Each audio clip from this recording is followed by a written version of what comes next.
Universitas Negeri Manado, jurusan Pendidikan Matematika.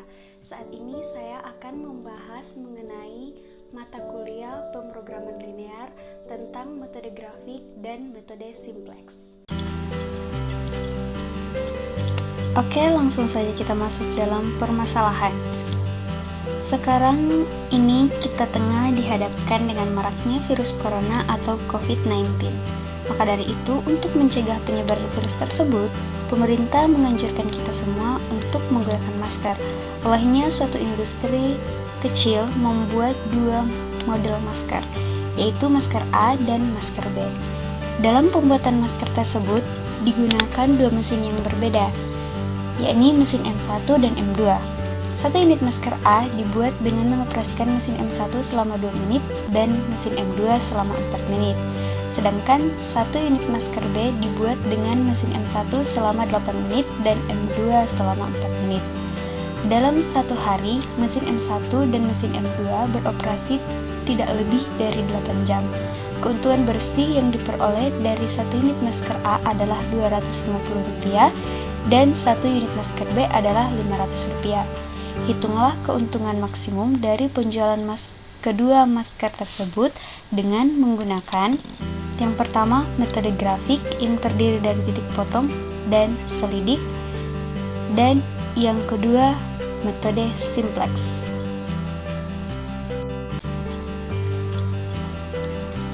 Penyelesaian.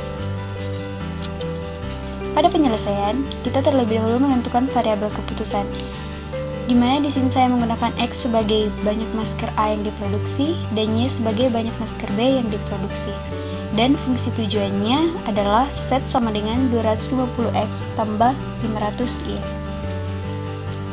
Sedangkan fungsi kendalanya adalah 2X tambah 8Y kurang dari sama dengan 480 dan 4X tambah 4Y kurang dari sama dengan 480. Dan X, Y itu harus lebih besar atau sama dengan 0.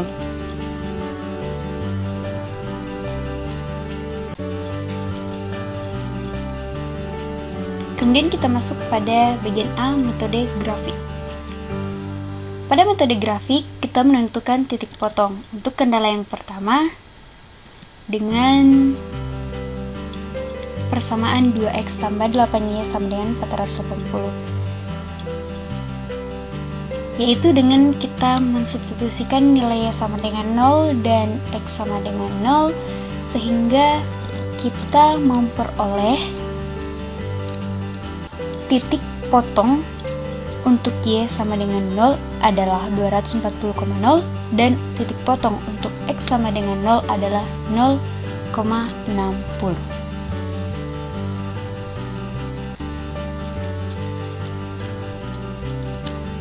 Kemudian kendala yang kedua, dengan persamaan 4X tambah 4Y sama dengan 480.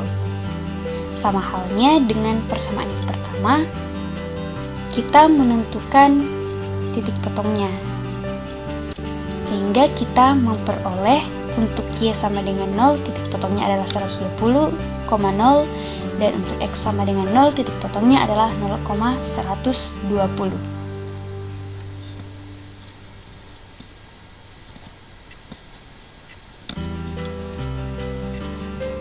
Nah, karena kita telah menentukan titik potong pada kendala yang pertama dan titik potong pada kendala yang kedua, maka kita juga akan menentukan titik perpotongan antara kendala yang pertama dengan kendala yang kedua dengan menggunakan metode eliminasi. Nah, pada metode eliminasi ini, yang pertama kita akan mendapatkan nilai Y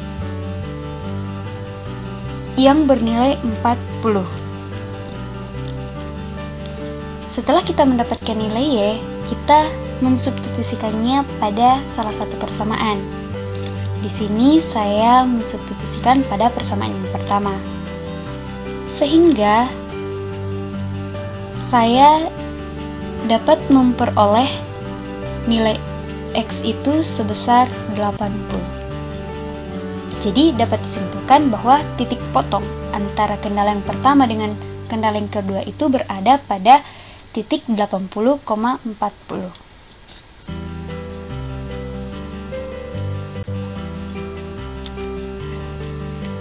Setelah kita mencari titik potong pada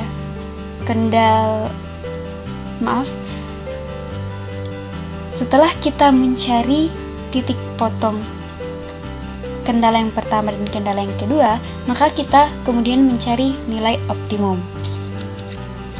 Nah, pada tabel yang ada di sini saya menggunakan 4 titik, yaitu titik yang pertama titik O dengan koordinat 0,0, dan titik yang kedua titik A dengan koordinat 0,60, di mana ini saya dapat dari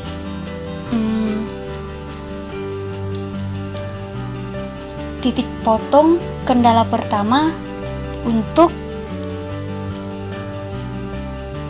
X sama dengan 0. Kemudian titik yang ketiga yaitu B dengan koordinat 80,40, di mana di sini saya dapat pada titik perpotongan kendala yang pertama dengan kendala yang kedua. Kemudian titik yang keempat yaitu titik C dengan koordinat 120,0, di mana saya mendapat titik potong tersebut pada kendala yang kedua dengan dengan Y sama dengan 0. Sehingga dari titik tersebut, dari keempat titik tersebut, kita substitusikan koordinat-koordinatnya pada fungsi tujuan. Sehingga dari sini kita dapat melihat bahwa titik optimumnya itu atau nilai yang paling maksimalnya itu adalah 40.000. Dia berada pada titik 80,40. Sehingga di sini dikatakan bahwa dari tabel di atas maka dapat disimpulkan bahwa titik optimumnya berada pada titik 80,40 dengan nilai 40.000. Dan di sini saya telah menyajikan titik optimum tersebut dalam bentuk grafik, ataupun yang nilai optimum yang dalam bentuk tabel saya menyajikan juga dalam bentuk grafik.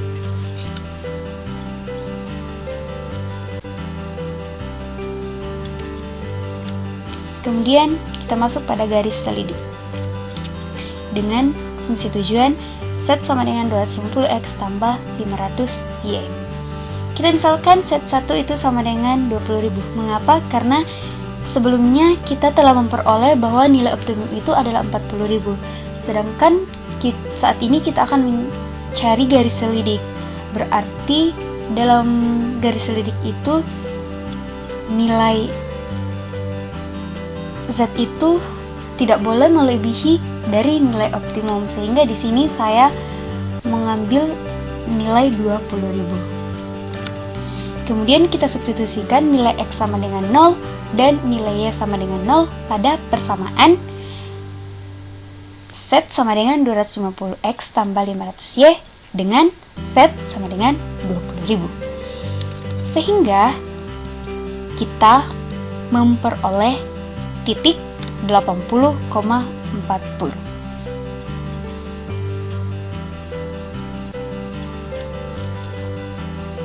Kemudian kita misalkan set 2 sama dengan 30.000.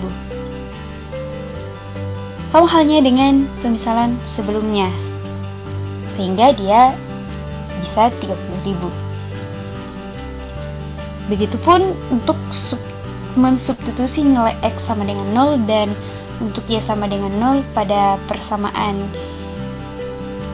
fungsi tujuan dengan set 2-nya sama dengan 30.000. Sehingga kita akan memperoleh titik 120,60.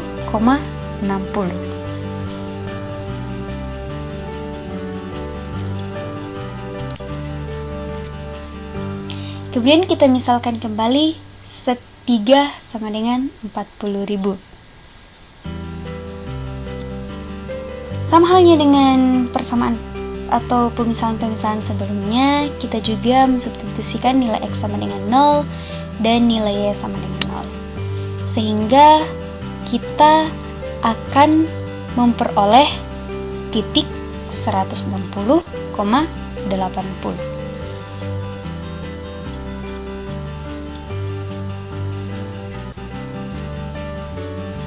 Nah, ini dia adalah grafik setelah ada garis selidik. Kan grafik yang sebelumnya belum ada garis selidik, dan grafik sekarang atau gambar sekarang itu setelah ada garis selidik.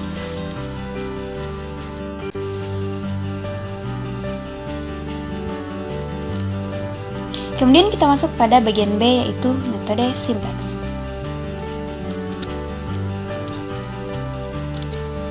Dengan fungsi tujuan, set sama dengan 250x tambah 500y. Kendala, 2x tambah 8y kurang dari sama dengan 480. 4x tambah 4y kurang dari sama dengan 480. X, y lebih besar sama dengan 0. Penyelesaian. Set sama dengan 250x tambah 500y tambah 0s1 tambah 0s2.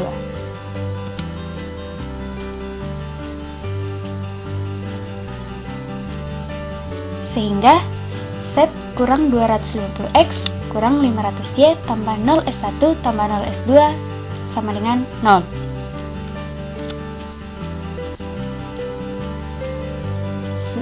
Sehingga kendalanya 2x tambah 8y tambah s1 sama dengan 480. Di sini kita menambahkan s1 atau kita menambahkan variabel slack karena pada metode simplex, pada kendala yang merupakan pertidaksamaan yang akan diubah menjadi sebuah persamaan, dia harus menambahkan variabel ataupun mengurangkan variabel. Itu tergantung pada bentuk pertidaksamaan yang ada. Karena di sini bentuk persamaannya adalah kurang dari, berarti dia harus ditambahkan variabel supaya dia menjadi sama dengan. Sedangkan yang bentuk pertidaksamaannya lebih dari atau sama dengan lebih dari, dia harus dikurangkan dengan variabel supaya dia boleh sama dengan. Sehingga kendala yang kedua pun begitu. 4x tambah 4y tambah s2 sama dengan 480. Kemudian x, y, s1, s2 itu harus lebih besar ataupun sama dengan 0. Kemudian kita masuk pada iterasi yang pertama. Nah, pada iterasi yang pertama, di sini kita menentukan variabel basis. Variabel basisnya itu S1 dan S2. Di mana S1 dan S2 itu adalah bernilai 0. Kemudian kita substitusikan persamaan yang sebelumnya pada tabel, sehingga jadilah seperti tabel yang ada saat ini. Kemudian kita perhatikan pada baris set, di mana bilangan yang bernilai paling minimum, yaitu pada negatif 500. Dia berada pada kolom Y. Berarti dapat disimpulkan bahwa yang menjadi variabel masuknya adalah Y. Sedangkan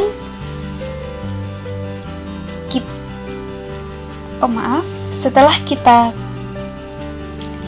mengetahui variabel masuk, selanjutnya kita akan mencari variabel keluar.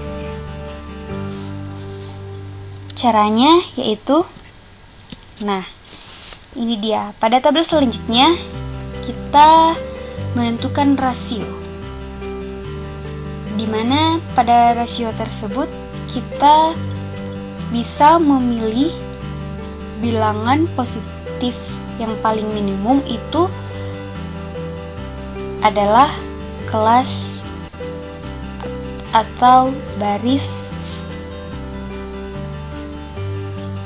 pivot ataupun variabel keluar. Sehingga di sini dapat kita lihat bahwa S1 itu merupakan baris pivot atau variabel keluar. Nah, ini adalah tabel yang telah menunjukkan variabel masuk dan variabel keluar. Sehingga dari tabel tersebut kita bisa melihat bahwa kelas pivotnya itu berada pada angka 8. Nah, karena kelas pivotnya adalah berada pada 8, berarti angka 8 tersebut kita rubah menjadi 1. Sedangkan baris yang ada di atas ataupun di bawah kelas pivot harus sama dengan 0. Ingat, dia harus sama dengan 0. Sedangkan kelas pivot tersebut harus bernilai 1. Maka langkahnya adalah mengganti basis kolom S1 dengan Y. Sehingga baris baru Y sama dengan baris S1 dibagi dengan 8. Nah, baris S1 itu terdiri dari 0, 2, 8, 1, 0, 480. Semuanya itu harus dibagi dengan 8, sehingga didapatlah 0, 1/4, 1, 1/8, 0, dan 60.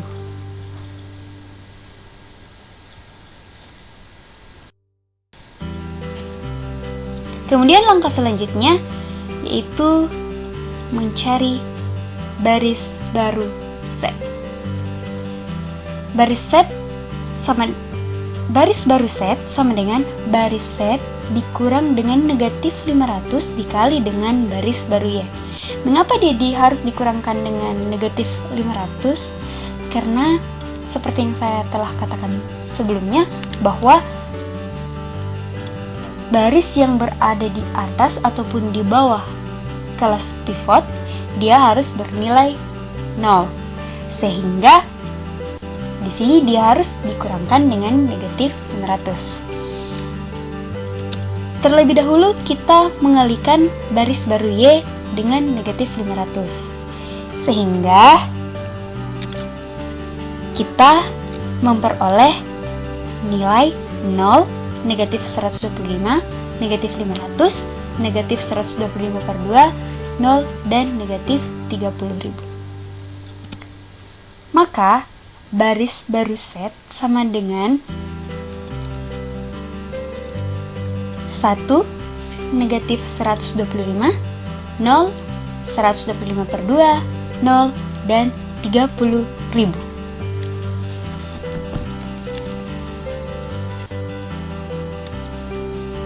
Kemudian langkah selanjutnya yaitu baris baru S2 sama dengan baris S2 kurang 4 kali baris baru Y. Sama halnya dengan langkah sebelumnya, maka kita harus terlebih dahulu mengalihkan baris baru Y dikalikan dengan 4 sehingga kita mendapat 0, 1, 4, 1/2, 0, 240. Sehingga baris baru S2 yang kita peroleh adalah 0, 3, 0, negatif 1/2, 1, dan 240.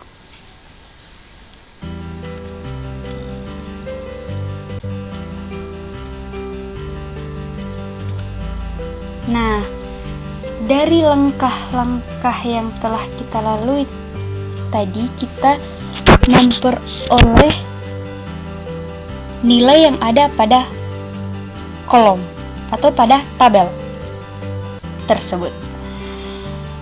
Kemudian kembali kita melihat pada baris set, apakah dia sudah optimum ataupun belum.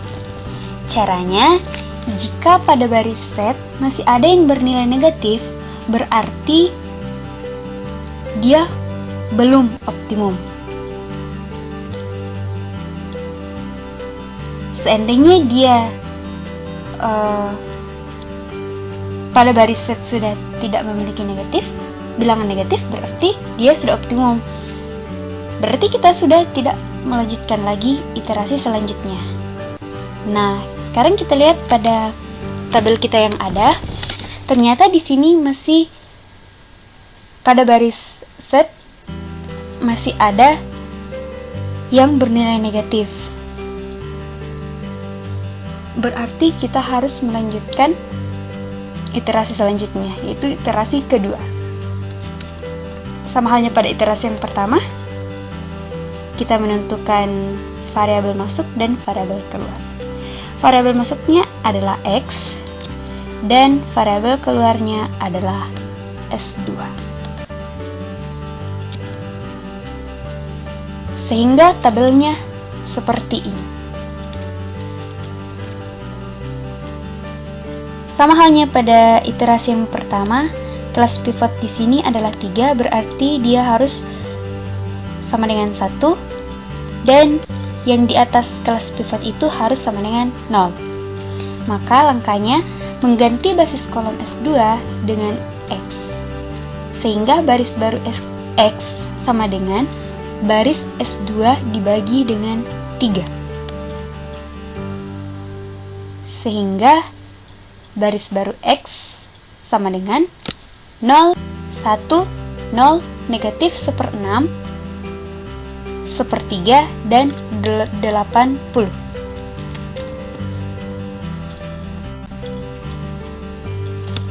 Kemudian baris baru set sama dengan baris set dikurang dengan negatif 125 dikali baris baru X.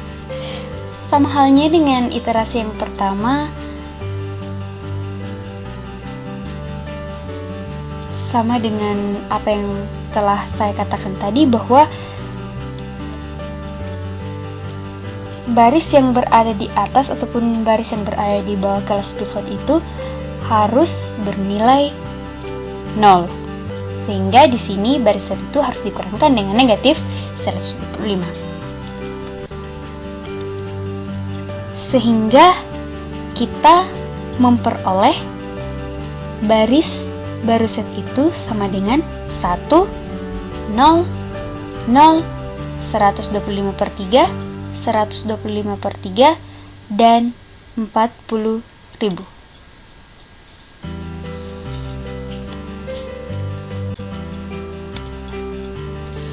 Kemudian langkah selanjutnya adalah baris baru Y sama dengan baris Y kurang 1/4 kali baris baru X.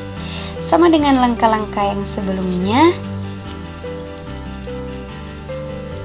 maka kita akan memperoleh baris baru Y adalah 0, 0, 1, 1/6, negatif 1/12, dan 40.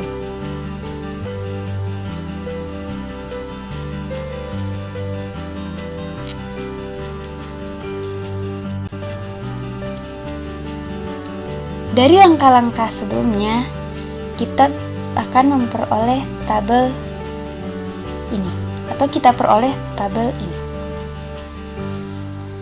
Nah, setelah kita peroleh tabel tersebut, kita kembali fokus pada nilai set atau pada baris Z. Kita melihat apakah masih ada yang bernilai negatif ataupun tidak. Kalau sudah tidak ada yang bernilai negatif, berarti dia sudah optimum. Nah, sekarang kita lihat apakah dia sudah optimum atau belum. Nah, ternyata di sini dia sudah optimum. Berarti kita sudah berhenti di sini. Kita tidak perlu melanjutkan lagi iterasi-iterasi selanjutnya karena di sini dia sudah optimum.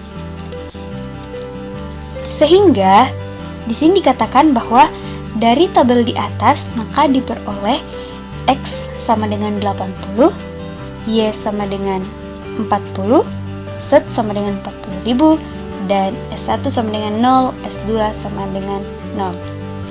Jika kita mengingat kembali pada bagian A metode grafik, nilainya pun sama. Berarti kita sudah benar. Maka kesimpulannya adalah, jadi keuntungan maksimum yang diperoleh dari kedua penjualan masker tersebut adalah sebesar 40.000 dengan menjual sebanyak 80 unit masker A dan sebanyak 40 unit masker B.